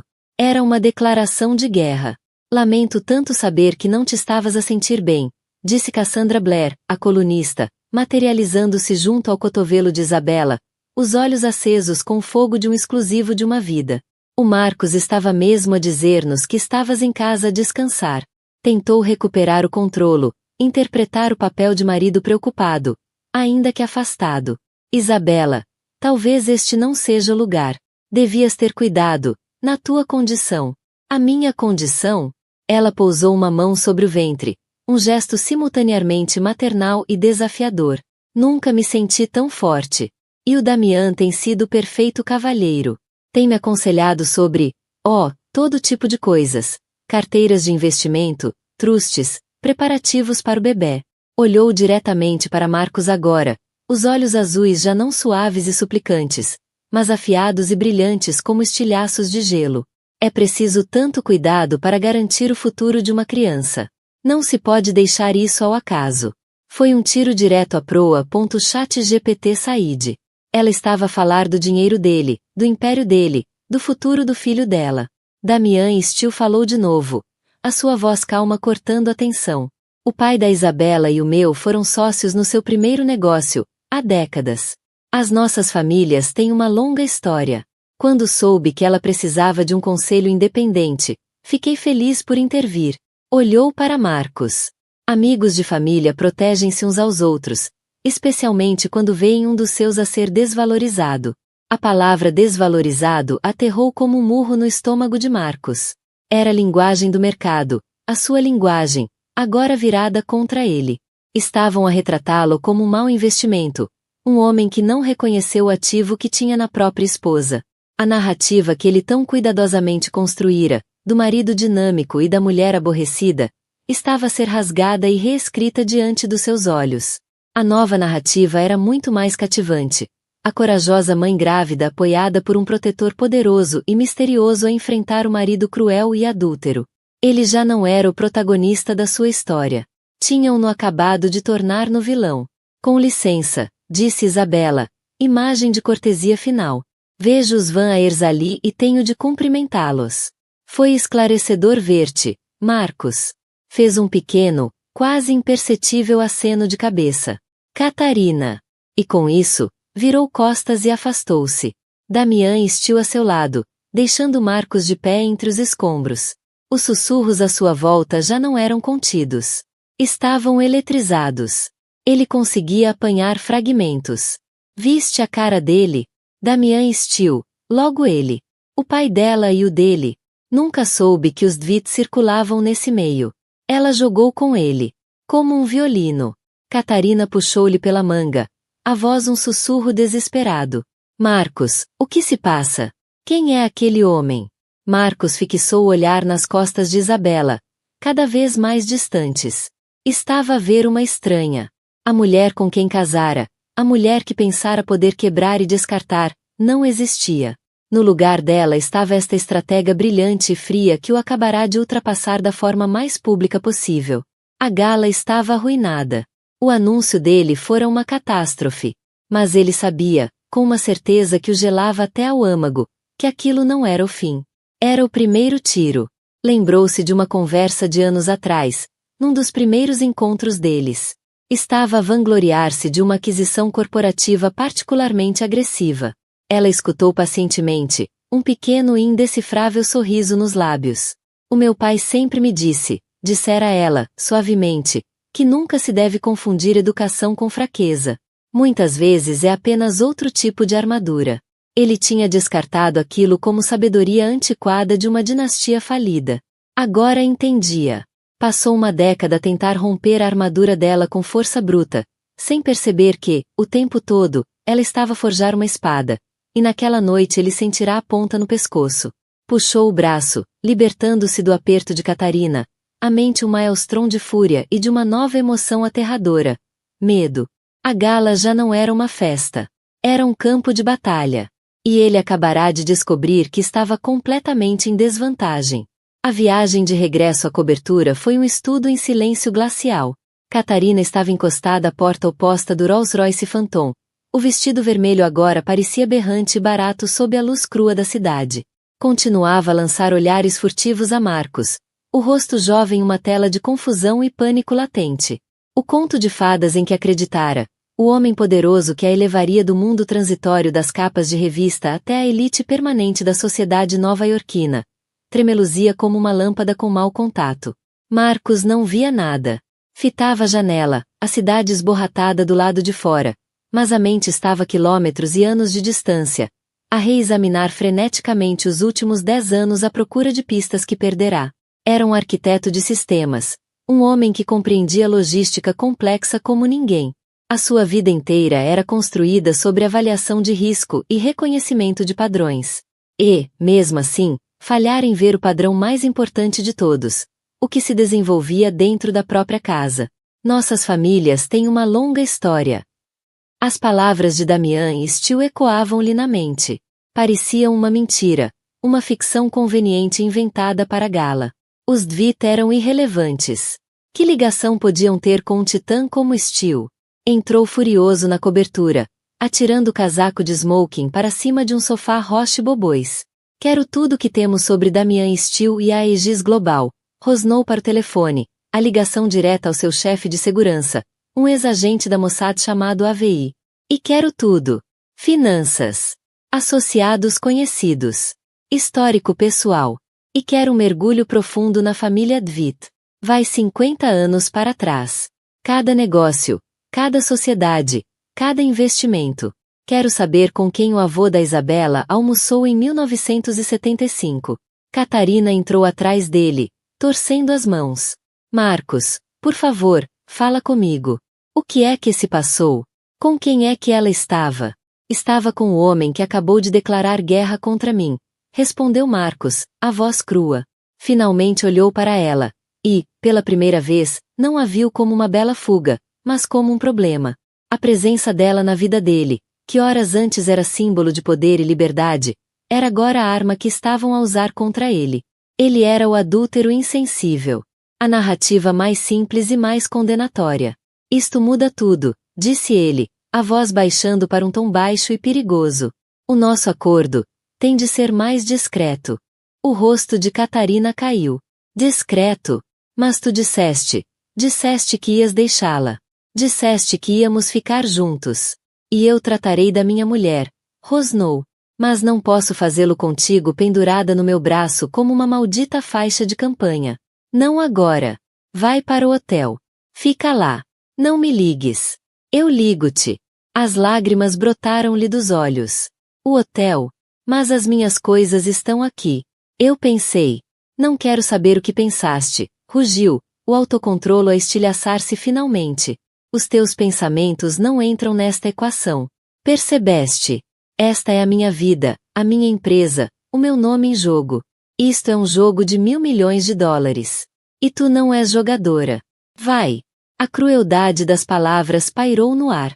Catarina fitou-o, o rosto uma mistura de choque e dor, antes de se virar e fugir, um soluço estrangulado a escapar-lhe dos lábios. Marco sentiu uma pontada de algo, não arrependimento, mas irritação. Ela era uma distração que já não podia permitir. Serviu-se de um Macallan 25. O líquido âmbar não fazia nada para acalmar o caos no estômago. Começou a andar pelo enorme salão, as luzes da cidade cintilando embaixo como uma plateia zombeteira. Sempre vira a família de Isabela como uma piada. O pai dela, Gerald Dvitt, era um homem gentil e erudito que geria o que restava do dinheiro familiar num escritório com painéis de madeira no segundo andar da sua mansão em ruínas de Greenwich. Falava mais de história da arte e línguas mortas do que de portfólios de ações. Marcos achava-o patético, uma relíquia de uma era passada. Presumia que Isabela partilhava da sua opinião. Tinha julgado mal a relação dela com o pai. Via-a como o afeto bonito de uma filha para um pai bondoso mas ineficaz. Agora perguntava-se o que discutiam nas longas chamadas de domingo, aquelas que ele sempre ignorava. Estariam a planear isto? Teria aquele velho erudito andado silenciosamente a fazer ligações, a cobrar favores antigos, a preparar o terreno para este momento? A raiva que sentirá na gala dava agora lugar a uma fúria fria e pragmática. Subestimara o inimigo, um erro fatal, mas corrigível. Tinha construído um império por ser mais implacável, mais astuto, e mais disposto a jogar sujo do que qualquer outro. Isabela e o seu protetor fantasma queriam guerra. Ele dar-lhe-ia. Irá esmagá-los. Começaria pelo divórcio. Pintaria Isabela como instável, uma mãe incapaz. Usaria a condição dela contra ela, tal como ameaçara. Vazaria histórias sobre o declínio financeiro da sua família. Pintá-la-ia como uma interesseira em desespero. Enterrá-la-ia em processos até ela implorar pelo acordo inicial. O telefone vibrou. Era a VI. Tenho algo, senhor. É preliminar, mas precisa ver isto. Um ficheiro seguro apareceu no tablet de Marcos. Abriu-o. Era um recorte antigo do Wall Street Journal de 1982. O título dizia: Steel Innovations e Dvitt Holdings anunciam joint venture em tecnologia emergente de semicondutores. Marcos encarou a foto granulada. Lá estavam Damian Steele Sênior mais jovem e esguio, e ao lado dele, um homem com os mesmos olhos gentis e postura erudita de Gerald Dvitt. Era o avô de Isabela, Alistair Dvitt. O artigo descrevia uma parceria promissora entre um engenheiro visionário, Steele Sênior, e uma firma de capital de risco discreta, Dvitt Holdings. Deslizou para baixo. Outro artigo, de 1985. Steele Innovations declara falência. Acusações de aquisição hostil por empresa rival. O artigo mencionava que uma concorrente maior e mais agressiva, chamada Apex Consolidated, tinha usado táticas predatórias para roubar engenheiros-chave e provocar um colapso de ações, permitindo-lhes adquirir as patentes da Steele Innovations por tostões. O investimento Dvitt foi dizimado. Damian Steele Sênior morreu de ataque cardíaco menos de um ano depois. A última peça do puzzle encaixou-se com um baque nauseante. Marco sentiu um choque como se tivesse tocado num fio elétrico. Não precisava que a VI lhe dissesse o resto. Sabia. Fez o seu primeiro milhão com esse negócio. A Apex Consolidated tinha sido a sua primeira grande aquisição, a rampa de lançamento da Thor Industries. Ele fora o arquiteto da aquisição hostil. Supervisora pessoalmente a destruição da Steele Innovations. Tinha destruído o pai de Damian Steele. O pavor gélido da gala regressou, desta vez, como uma onda gigante. Isto não era apenas negócio. Não era sobre trair a esposa. Era uma vingança de 40 anos. Damian Steele não apareceu apenas para ajudar uma velha amiga de família. Ele esteve à espera. Esperou o momento perfeito, a alavanca ideal para vingar o pai. E Marcos, na sua arrogância, entregou-lhe. Ao humilhar Isabela, ofereceu a Damian o casus belli ideal, uma causa nobre para mascarar uma busca pessoal e fervilhante de vingança. Isabela não era um peão no jogo de Damian. Ela era a rainha. A humilhação pública, a gravidez, a sua posição irrepreensível de esposa traída. Ela era justificação moral para o massacre corporativo que se avizinhava. Marcos afundou-se no sofá, o tablet a escorregar-lhe das mãos. O Macá lançou-lhe as cinzas na boca. Olhou à volta da cobertura, para a arte inestimável, o mobiliário feito por medida, os símbolos da sua vitória. Percebeu que não estava num palácio. Ele estava numa gaiola dourada, e as paredes estavam a fechar-se. Pensava que era o predador, o tubarão, a mover-se pelas águas turvas dos negócios. Mas o tempo todo, uma criatura muito maior, muito mais antiga, um leviatã, observava-o das profundezas. E ele nadara, cego e arrogante, diretamente para suas mandíbulas. A guerra não estava prestes a começar. Estava a ser travada em silêncio há décadas, e ele era o único que não sabia. Na manhã seguinte à gala, a cidade acordou para uma nova realidade, cuidadosamente curada e entregue por Cassandra Blair. A sua coluna, distribuída por dezenas de plataformas, não era apenas mexerico. Era uma obra-prima de guerra narrativa. A manchete dizia: o espinho no seu caminho, Isabella Dwight, grávida, encontra um campeão revestido de aço. O artigo era brutal. Retratava Marcos não apenas como adúltero, mas como tolo. Justapunha a imagem da amante ousada vestida de escarlate com a esposa régia, radiante e resiliente. Gotejava admiração pela coragem e força silenciosa de Isabella. Mas o golpe de mestre era menção casual, quase incidental, da amizade multigeracional entre as famílias Dwight e Steele. Legitimava a aliança, fazendo a presença de Damian parecer não uma provocação, mas uma intervenção nobre e natural. O artigo tornou-se viral antes das 9 horas da manhã, quando o mercado abriu. #TIsabella estava nas tendências do Twitter. A história tinha tudo: uma esposa grávida desprezada de família nobre, um vilão novo rico, e um bilionário misterioso a chegar para salvar. Era um conto de fadas da era moderna, e Marcos era o dragão. O primeiro abalo atingiu a Thor Industries às 9h31. As ações, geralmente um bastião de estabilidade, caíram 4%. Não era uma catástrofe, mas um tiro de aviso. A queda não foi causada por qualquer problema fundamental no negócio. Foi causada pelo sentimento, pela narrativa. O mercado não gostava da imagem de um CEO envolvido num escândalo público, ainda por cima num onde ele estava claramente a perder na opinião pública. Marcos estava no seu escritório, um santuário envidraçado no 40º andar acima da Park Avenue, quando seu CFO, um homem perpetuamente nervoso chamado George Finney, entrou a correr, com o rosto lívido. O conselho está a convocar uma reunião de emergência, gaguejou George, segurando o telefone como se fosse uma granada ativa. Estão preocupados com o dano à reputação. Beatrice, és muito gentil, disse Isabella, a voz calorosa.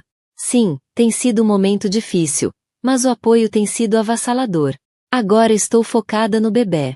Sim, vou afastar-me das minhas funções na Fundação Thorne, mas espero começar uma nova iniciativa de caridade, algo focado em apoiar mães solteiras e crianças em situação de crise. Foi uma jogada brilhante. Enquanto Marcos planeava lançar lama, ela construía uma catedral de superioridade moral. Não era apenas a esposa traída. Estava a tornar-se uma santa. Damian observava-a, com um pequeno sorriso de admiração no rosto. És natural nisto, disse ele, quando ela desligou. Tive muito tempo para observar, respondeu Isabella, pousando a mão sobre o estômago. Durante 10 anos, o meu único trabalho era gerir a vida social do Marcos, ser o fundo suave e focado da ambição afiada dele. Aprendi como as pessoas reagem. Não reagem à raiva. Reagem à graça sob pressão. Não se unem a uma mulher que grita.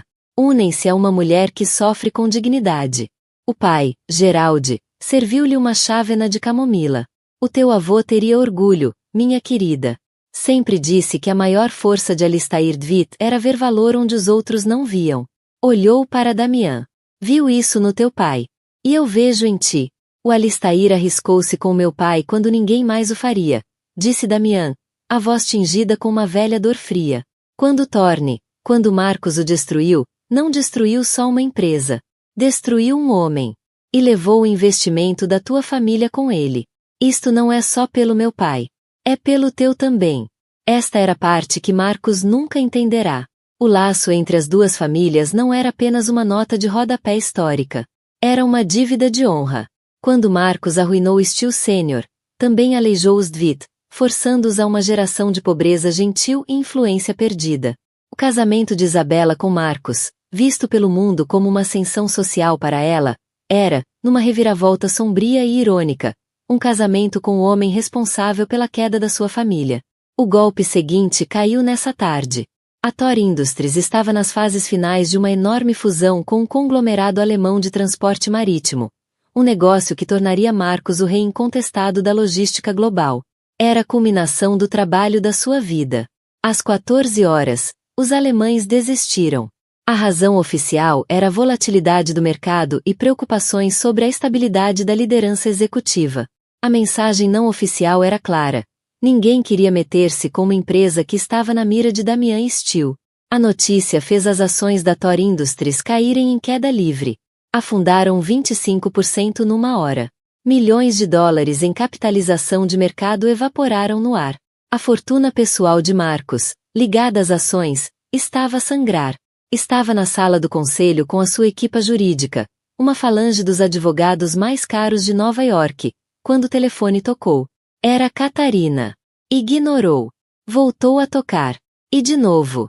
Finalmente, enfurecido, atendeu. O que te disse? Sibilou ao telefone. Marcos, tens de me ajudar, soluçou ela, a voz histérica. Mandaram-me sair do hotel. Os meus cartões estão a ser recusados. Disseram que a conta foi encerrada. Aquela que abriste para mim. Sentiu uma lasca de gelo nas veias. As contas. O apartamento. O carro. Todos os enfeites dourados do caso deles. Ele tinha posto tudo sob uma empresa subsidiária, uma pequena filial do Império Thor, por motivos fiscais. Qual subsidiária? Perguntou, sentindo pavor a apoderar-se dele. Ela disse o nome. Uma entidade insignificante chamada Rosedale Properties. Marcos deixou cair o telefone. A Rosedale Properties era financiada por uma linha de crédito de um dos credores cuja dívida fora comprada pela Aegis Global. Steele não adquirira apenas alavancagem sobre a empresa-mãe. Adquirira a trela da amante de Marcos. Com um único telefonema, chamou a dívida, congelou os ativos e cortou Catarina por completo. Era um gesto pequeno, mesquinho, no grande esquema das coisas. Mas o seu impacto psicológico foi devastador. Demonstrava um nível de omnisciência aterrador. Damian Steele não sabia apenas o que Marcos fazia. Sabia como fazia. A guerra não estava a ser travada apenas em salas de reuniões e mercados de ações. Estava a ser travada nos detalhes, nos cantos escuros da vida de Marcos, os que ele achava estarem escondidos. Damian e Isabela não estavam apenas a atacar a empresa. Estavam a desmontar a vida dele peça por peça, brilhante por brilhante. Marcos olhou para os rostos dos seus advogados. Evitavam o seu olhar. Estavam a olhar para um homem que já não era um rei, mas um passivo. Pela primeira vez, sentiu-se completa e absolutamente sozinho. Tinha construído um império com base no medo e na ambição. Mas nunca construiu um com base na lealdade. E agora, com o seu reino a ruir, não tinha ninguém a quem recorrer. Era um titã, sim, mas um titã sobre uma fundação de areia. E a maré estava a subir. A quinzena que se seguiu à gala dos benfeitores não foi um período de guerra aberta, mas de asfixia lenta e sufocante. Marcus Thorne, um homem que prosperava em confrontos explosivos e vitórias decisivas, viu-se preso num pântano. A batalha não foi travada nos seus termos, mas no tribunal da opinião pública e no cálculo silencioso e implacável dos mercados. Arenas onde Isabela e Damian Steele se revelavam grandes mestres. O seu primeiro instinto foi combater fogo com fogo. Libertou a sua feroz equipa de relações públicas com um orçamento de 9 dígitos, instruindo-os a recuperar a narrativa. Plantaram histórias insinuando a instabilidade emocional de Isabela, usando a sua gravidez como sugestão velada de desequilíbrio hormonal. Tentaram pintar Damian Steele como um predador oportunista, um saqueador corporativo a usar uma disputa doméstica como cortina de fumo. Mas cada tentativa era parida com precisão mortal. Para cada artigo que a equipa de Marcos colocava num tabloide, um jornalista financeiro respeitado publicava uma análise ponderada sobre a má gestão na Tor Industries, citando fontes anônimas dentro da empresa. Para cada insinuação sobre o estado emocional de Isabela, surgia uma fotografia dela serena e radiante durante uma visita a um hospital infantil, acompanhada de uma citação elogiosa do diretor da instituição. O público já tinha escolhido a sua heroína. Qualquer ataque só servia para reforçar o papel de Marcos como vilão. A pressão financeira era ainda mais implacável. Marcos tentou abrir uma nova linha de crédito para proteger a empresa da volatilidade das ações. Contactou um banqueiro do JP Morgan Chase, um homem com quem jogava golfe e partilhava uísques há anos. A reunião foi cordial, mas gelada. Marcos, sabes que valorizamos a nossa relação, disse o banqueiro, evitando encontrar-lhe o olhar. Mas o conselho tem preocupações com a avaliação de risco. A instabilidade, a percepção pública e, francamente, o fator estilo. Ninguém quer estar do lado errado de uma jogada da Aegis Global. Não é pessoal. Simplesmente tornou-se insustentável. O golpe final formal chegou numa terça-feira à noite. Estava sozinho na cobertura. O silêncio do vasto espaço era um testemunho da sua solidão. Um estafeta chegou trazendo um único envelope creme de papel grosso, com simples brasão em relevo da Aegis Global. No interior, não havia preâmbulo nem jargão corporativo. Era um documento de uma página, uma proposta formal da Aegis para adquirir a participação total de controle de Marcus Thorne na Tor Industries. Leu os números, o sangue gelando. O preço por ação oferecido era irrisório, uma fração do valor de um mês antes da gala. Era uma soma concebida com precisão cirúrgica. Não era suficiente para o falir. Continuaria a ser um homem de riqueza considerável. Mas era uma quantia que o despojaria de poder, de influência, de posição no mundo. Era uma oferta para o deixar viver, mas em exílio. Uma castração pública. Atrás da proposta, vinha uma segunda folha, mais pequena. Não era da Aegis. Era papel pessoal de Isabela, com o D elegante do brasão da família Dvitt no topo. A nota não estava escrita à mão, mas dactilografada, sinal da sua natureza deliberada e calculada. Marcos. Começava. Imagino que esteja zangado neste momento. Imagino que vejas isto como um ataque. Preciso que compreendas que não é. Isto não é sobre vingança. Vingança é um assunto emocional e desarrumado, e eu já passei além disso. Isto é uma conclusão lógica. A empresa que construíste é brilhante, mas a sua maior fraqueza sempre foi a sua ligação intrínseca a ti. A tua ambição foi o motor, mas a tua imprudência tornou-se a âncora. Tornaste-te, e, por extensão, a empresa tornou-se, um passivo. O mercado perdeu a fé, não na Tor Industries, mas em Marcus Thorne. O conselho reunirá em caráter de urgência esta sexta-feira. Vão votar a tua destituição. O resultado não está em dúvida. Esta proposta é o teu único caminho para uma saída graciosa, uma forma de preservar algum vestígio do teu legado sem a humilhação pública de seres removido à força. Pelo bem dos milhares de funcionários cujas vidas dependem desta empresa, e pelo futuro do nosso filho, peço-te que aceites. Assina os papéis. Deixa-o ir, permite que a empresa sobreviva a ti. Leu a nota 3 vezes. A raiva que esperava não veio. No seu lugar, estava um vazio, um desespero ecoante. Nosso filho. Ela sabia. Um rapaz. O herdeiro que secretamente desejara. A continuidade do seu nome. Ela estava a usar o conceito do seu próprio legado como arma contra ele. Não estava apenas a tirar-lhe a empresa. Estava a apresentar isso como um dever maternal, um ato de proteção para o filho que ele estivera disposto a descartar. Amarfanhou os documentos, o papel grosso resistindo no seu punho, e lançou-os pela sala. Não iria assinar. Não iria render-se. Iria àquela reunião e enfrentá-los. Iria lembrá-los do suor e sangue que vertera em cada viga daquele império. O seu último fio de esperança partiu-se na noite anterior à reunião. Uma chamada de um número desconhecido. Atendeu, esperando outro membro traiçoeiro do conselho ou um jornalista a vangloriar-se. Marcos. A voz era familiar, mas sem o adorno de afeto de antes.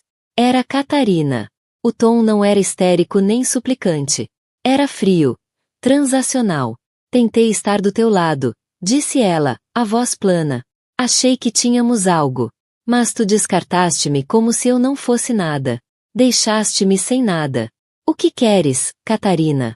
Perguntou ele, o cansaço na sua voz profundo. Tenho uma proposta de uma editora. Um livro revelador. A minha vida como amante de um bilionário. Estão a oferecer um adiantamento de 7 dígitos. Tenho fotos da cobertura, capturas de ecrã das nossas mensagens, até alguns recados de voz que me deixaste bêbado e sentimental. É um pacote muito apelativo. Achei que, por cortesia, devia saber. A chantagem era tão previsível que era quase aborrecida. Marcos soltou uma gargalhada curta e áspera. Era o som de um homem sem mais nada a perder. Vai em frente. Publica. Que mais dano podes causar? Já é só ruído, neste ponto. Vende a tua história. Um silêncio do outro lado. Depois. Foi exatamente o que ele disse que irias dizer, respondeu Catarina, a voz perdendo uma fração da sua frieza.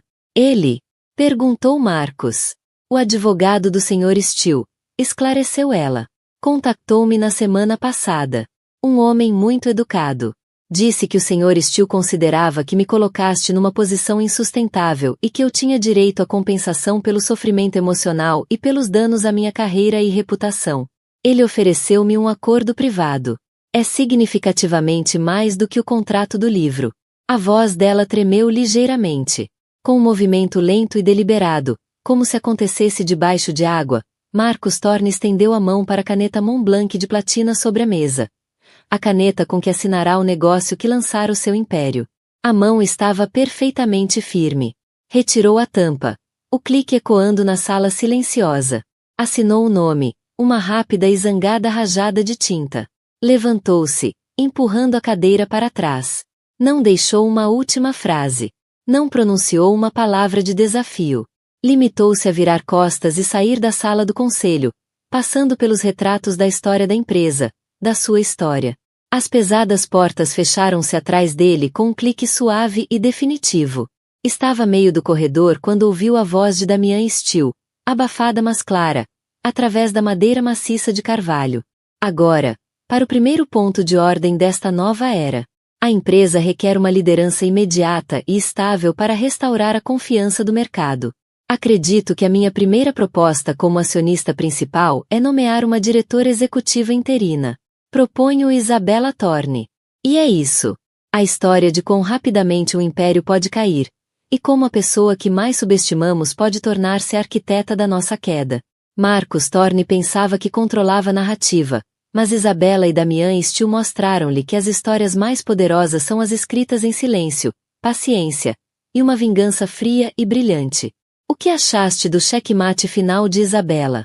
Marcos era verdadeiramente um vilão, ou apenas uma vítima da própria arrogância?